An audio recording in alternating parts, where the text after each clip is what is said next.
ଏବେ ବି ଅଙ୍ଗନବାଡିରେ କାର୍ଯ୍ୟ କରୁଥିବା କର୍ମୀମାନଙ୍କ ପାଇଁ ଆସିଛି ଖୁସି ଖବର। ତେବେ ନୂଆ ବର୍ଷରେ ସେମାନଙ୍କ ଦରମା ବୃଦ୍ଧି ପାଇବ। ତେବେ କେତେ ଟଙ୍କା ବୃଦ୍ଧି ହେବା ସହିତ ସେମାନଙ୍କୁ ସରକାରୀ ଚାକିରିର ମାନ୍ୟତା ମିଳିବ ନା ନାହିଁ, ତ ଏନେଇ କ'ଣ ଅପଡେଟ୍ ରହିଛି ଚାଲନ୍ତୁ ଜାଣିବା। ତେବେ ବଢିବ ଦରମା, ଅଙ୍ଗନବାଡି କର୍ମୀଙ୍କ ଖୁସି କହିଲେ ନ ସରେ। ତେବେ ବସିଲାଣି ବୈଠକ। ତେବେ ଅଙ୍ଗନବାଡି କର୍ମୀ ଏବଂ ସହାୟିକାଙ୍କ ଦରମା, ଅଙ୍ଗନବାଡି କର୍ମୀମାନେ ଯେଉଁମାନେ ଦୀର୍ଘ ଦିନ ଧରି ସେମାନଙ୍କ ଦାବି ଉପରେ ସରକାରଙ୍କ ନିଷ୍ପତ୍ତି ପାଇଁ ଅପେକ୍ଷା କରିଥିଲେ, ଶେଷରେ 2026 ମସିହା ପୂର୍ବରୁ ଏକ ବଡ଼ ଉପହାର ପାଇବାକୁ ଯାଉଛନ୍ତି। ତେବେ ହଁ, ସବୁ ଅଙ୍ଗନବାଡି ସଂଘ ଏପରିକି ସରକାରୀ ଅଧିକାରୀଙ୍କ ମଧ୍ୟରେ ଏକ ଉଚ୍ଚସ୍ତରୀୟ ବୈଠକ ଅନୁଷ୍ଠିତ ହୋଇଥିଲା, ଯେଉଁଥିରେ ଅଧିକାରୀମାନେ ସର୍ବ ଅଙ୍ଗନବାଡି ସଂଘର ଦାବିଗୁଡ଼ିକ ମଞ୍ଜୁର କରିଥିଲେ।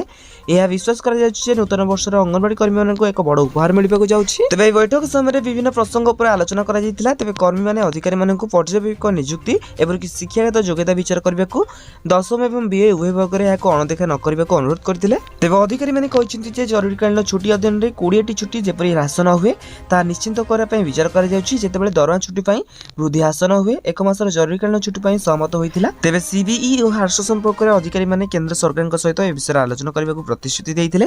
ତ ଦେଖନ୍ତୁ, ବର୍ତ୍ତମାନ ପାଇଁ ଯାହା ବି ଖବର ରହିଛି, ନୂଆ ବର୍ଷ ଅବସରରେ ଅଙ୍ଗନବାଡି କର୍ମୀଙ୍କୁ ବଡ଼ ଖୁସି ଖବର ମିଳିବାକୁ ଯାଉଛି। ତେବେ ଖୁବ୍ ଶୀଘ୍ର ସେମାନଙ୍କ ଦରମା ବୃଦ୍ଧି ହେବା ସହିତ ସେମାନଙ୍କୁ ସରକାରୀ ଚାକିରିର ମାନ୍ୟତା ମଧ୍ୟ ମିଳିବ। ତେବେ ଏନେଇ ଆଉ ଯାହା ବି ଅପଡେଟ୍ ଆସିଲେ ଆପଣମାନେ ଜାଣିବାକୁ ଚାହୁଁଥିଲେ, ଆମ ଚ୍ୟାନେଲକୁ ସବସ୍କ୍ରାଇବ୍ କରନ୍ତୁ। ଆଉ ହଁ, ଆପଣମାନଙ୍କ ସାଙ୍ଗସାଥି ପାଖକୁ ଏହି ଭିଡ଼ିଓଟିକୁ ନିହାତି ଭାବେ ସେୟାର କରନ୍ତୁ, ଯାହାଦ୍ୱାରା କି ସେମାନଙ୍କ ପାଖରେ ମଧ୍ୟ ଅପଡେଟ୍ଟି ପହଞ୍ଚି ପାରିବ।